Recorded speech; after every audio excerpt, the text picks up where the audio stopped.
Dünya tarihinin en çok bombalanan ülkesinin hangisi olduğunu biliyor musunuz? Almanya mı, Japonya mı, Vietnam mı? Cevap hiçbiri. Güneydoğu Asya'nın küçücük ülkesi olan Laos. Ama asıl garip olan Laos'un neden bombalandığı değil, nasıl bombalandığı. Çünkü Amerika ile Laos arasında resmen ilan edilmiş bir savaş yoktu. Laos, uluslararası anlaşmalarla tarafsız ilan edilmişti. Ama buna rağmen 9 yıl boyunca Amerikan uçakları Laos'a yaklaşık 2,5 milyon ton bomba bıraktı. 2,5 milyon ton bomba ne demek? Bu sayıyı kafanızda canlandırmak neredeyse imkansız. O yüzden şöyle düşünün. Amerikan uçakları yaklaşık 9 yıl boyunca Laos'un üzerinde uçtu. Ortalama 8 dakikada yeni bir bombardıman gerçekleştirdi. Gece gündüz, yıllarca ve kullanılan mühimmatın içinde korkunç bir silah da vardı. Misket bombaları. Amerika Laos'a 270 milyondan fazla misket bombası attı. Bunlar tek bir bomba değildi. Her misket bombası havada açılarak onlarca, hatta yüzlerce küçük patlayıcı geniş bir alana saçılıyordu. Ve bunların tamamı patlamadı. Bugün bile Laos'un topraklarında milyonlarca patlamamış mühimmat bulunuyor. Üstelik 2,5 milyon tonluk bombardıman ülkenin nüfusunu oranladığında Laos'ta yaşayan her erkek,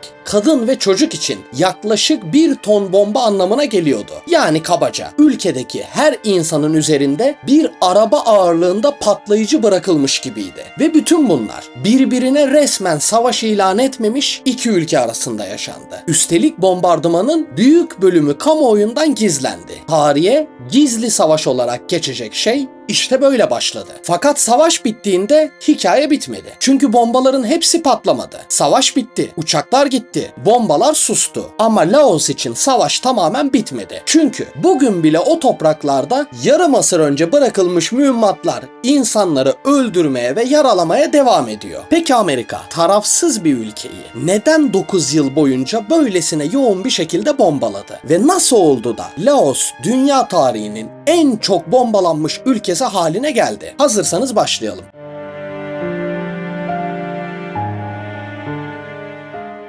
Aslında hikaye 19. yüzyılda Fransa'nın bu bölgeyi işgal etmesiyle başladı. 19. yüzyılın sonlarında Fransa, Vietnam, Kamboçya ve Laos'u ele geçirip Fransız Hindiçini adıyla tek bir sömürge çatısı altında topladı. Onlarca yıl boyunca bu toprakların kaynakları sömürüldü. Halk baskı altında yaşadı. Ancak 2. Dünya Savaşı'ndan sonra bölgede güçlü bir bağımsızlık hareketi başladı. Fransızlar sömürgelerini bırakmak istemedi. 30 yıl süren kanlı Hindiçin savaşını kaybetti. Dien Bien Phu da aldığı ağır yenilgiyle bu topraklardaki hikayesi sona erdi.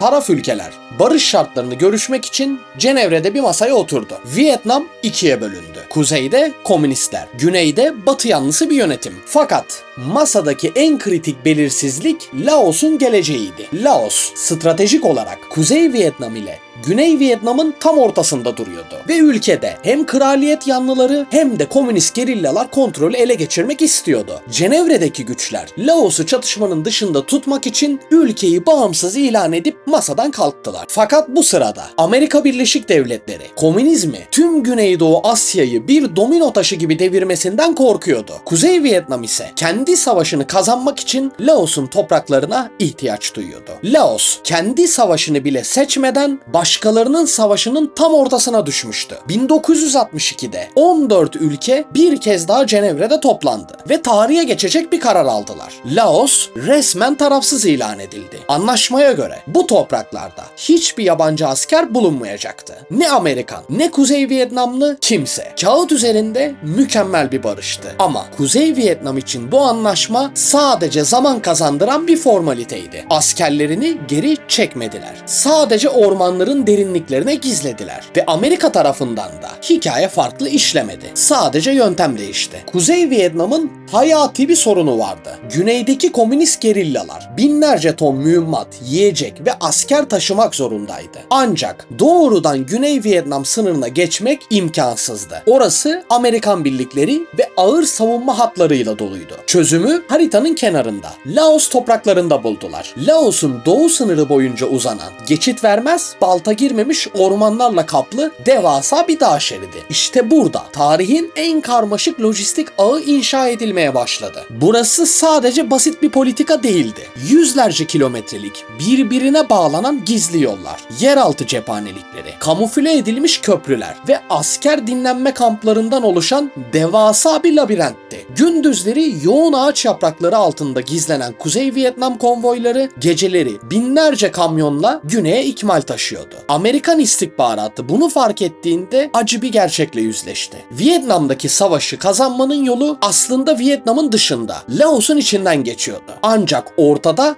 dev bir diplomatik engel vardı. Laos tarafsız bir ülkeydi. Eğer Amerika oraya resmi olarak ordu gönderirse uluslararası hukuka açıkça karşı çıkmış oluyordu. Washington'daki askeri stratejistler saatlerce şu soruyu tartıştı. Tarafsız bir ülkeyi dünyadaki kimseye haber vermeden nasıl bombalarız? Aslında sadece bombalamak da yetmiyordu. Laos ormanlarının altına gizlenmiş yolları da yok etmek gerekiyordu. Amerikan ordusu önce uçaklarla yaprak dökücü kimyasallar sıkarak orman örtüsünü çıplak bırakmaya çalıştı. Ardından nehir yollarını ve ikmal hatlarını yok etmek için özel mühimmatlar kullandı. Ancak Kuzey Vietnamlılar bozulan yolları saatler içinde yeniden açıyor. Gecenin karanlığında sevkiyata devam ediyordu. Ve sonunda Washington en radikal kararı aldı. İkmal hatlarını tamamen kesmek için bölge genelinde topyekün ve aralıksız bir halı bombardımanı başlattı. Şimdi hikayenin en tehlikeli ve en karanlık kısmına geliyoruz. Misket bombaları. Bunlar sıradan patlayıcılardan çok farklı çalışıyordu.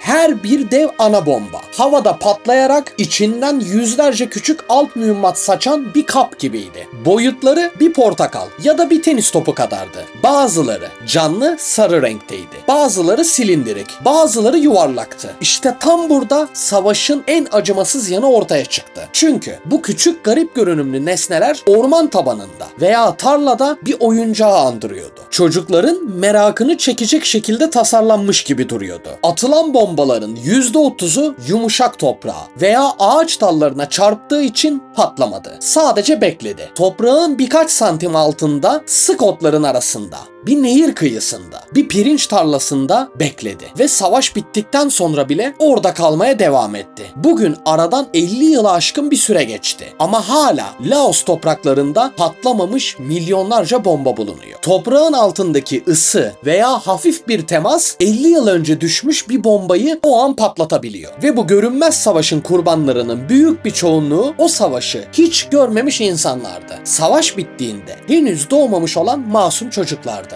Dünyanın en büyük demokrasilerinden biri tarafsız bir ülkeyi 9 yıl boyunca gece gündüz bombaladı ve bunu kendi vatandaşlarından, gazetecilerinden ve hatta kongreden bile gizlemeyi başardı. Peki bu nasıl olmuştu? Cevap gizliliğin kusursuz bir şekilde kurgulanmasında yatıyor. Laos'taki operasyonlar resmi Amerikan ordusu üzerinden yürütülmedi. Süreç tamamen CIA yani Amerikan Merkezi İstihbarat Teşkilatı tarafından yönetildi. Peki resmi olarak orada bulunmayan bir devlet yüz binlerce ton bombayı oraya nasıl taşıyabildi? İşte burada sahneye CIA'in kurduğu devasa bir paravan şirket girdi. Air America. Kağıt üzerinde Air America, sivil kargo ve yolcu taşıyan özel bir havayolu şirketi olarak görünüyordu. Ama bu sadece dev bir maskeydi. Air America uçakları, Tayland'daki gizli üslerden kalkan, tamamen CIA personeli ve kiralanmış eski askeri pilotlar tarafından uçurulan hayalet bir filoydu. Bu uçaklar Laos'un sık ormanlarına gizlenmiş gizli pistlere iniyor, silah ve bomba taşıyordu. Eğer bir uçak düşerse Washington anında açıklama yapabiliyordu. Bizim resmi askeri bir uçuşumuz yok. O düşen sivil kargo uçağıdır. Kongreye sunulan resmi bütçe raporunda bu operasyonlar insani yardım başlıkları altında gizlendi. Basının bölgeye girmesi kesinlikle yasaklandı. İşte bu yüzden tarihçiler bu döneme gizli savaş ismini veriyor. Peki gökten aralıksız bomba yağarken insanlar nerede yaşadı dersiniz? Cevap toprağın altında. Gündüz vakti güneş ışığını görmek, yakılan küçük bir ateşin dumanı bile Amerikan uçaklarının bombalamaları için yeterli bir hedefti. Hayatta kalmak isteyen Laos halkı çaresizce medeniyetini toprağın altına taşıdı. Tam 20 bin insan devasa bir kireç taşı mağarasına çekilerek yer altında gizli bir şehir kurdu. Mağaraların içine yeraltı hastaneleri, Fırınlar, matbaalar ve okullar inşa edildi. Çocuklar mum ışığında okula gitti.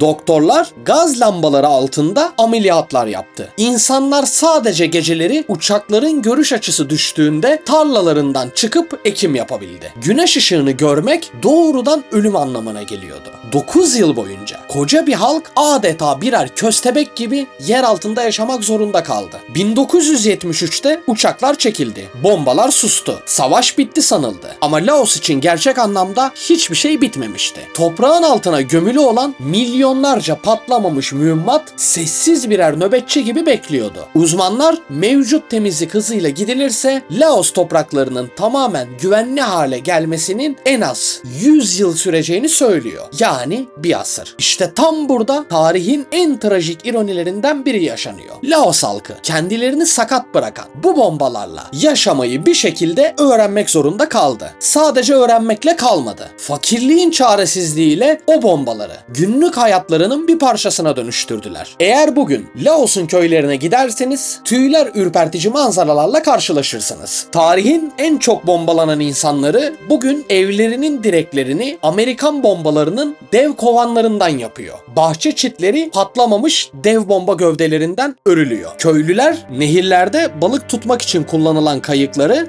bombaların boş yakıt tanklarından imal ediyorlar. Hatta topraktan toplanan bomba hurdaları eritilip kaşık, çatal, bıçak haline getiriliyor. İnsanlar aile üyelerini öldüren patlayıcıların hurdalarından yapılan kaşıklarla yemek yiyor. Savaşın artıkları bir ülkenin mutfağına ve günlük yaşamına kazınmış durumda. Peki neden bu hikaye Vietnam Savaşı kadar bilincimize kazınmadı? Çünkü bu savaş hiçbir zaman resmi olarak ilan edilmedi. Hiçbir zaman kameraların önünde yaşanmadı. Sessizce başladı, sessizce sürdü. Ve orada yaşanılan her şey 50 yıl boyunca halının altına süpürüldü. Ta ki 2016 yılına kadar. Barack Obama Laos'u ziyaret eden görevdeki ilk Amerikan başkanı oldu. Yıllarca saklanan bu trajediyi resmen kabul etti. Ayrıca patlamamış bombaların temizlenmesi için yardım sözü verdi. Ancak atılan 270 milyon bombanın yanında bu yardım okyanusta sadece bir damlaydı. Laos'un hikayesi bize savaşlar hakkında çok önemli bir acı gerçeği hatırlatıyor. Bir savaşın en büyük kurbanları çoğu zaman gazete manşetlerinde adı bile geçmeyen tarafsız insanlardır. Ve bir savaş son asker eve döndüğünde ya da masada imzalar atıldığında bitmez. Bir savaş ancak ve ancak toprağa gömülmüş, son mühimmat da temizlendiğinde gerçekten biter. Laos için o gün henüz gelmedi. Peki Laos'u bu cehennemin ortasına iten şey neydi? Yanında yaşanan Vietnam Savaşı'ydı. Eğer bu videoyu izlerken peki ya Vietnam'da gerçekte neler yaşandı diye düşündüyseniz düşüncelerinizi yorumlara yazın. Sıradaki videoda görüşmek üzere, hoşça kalın.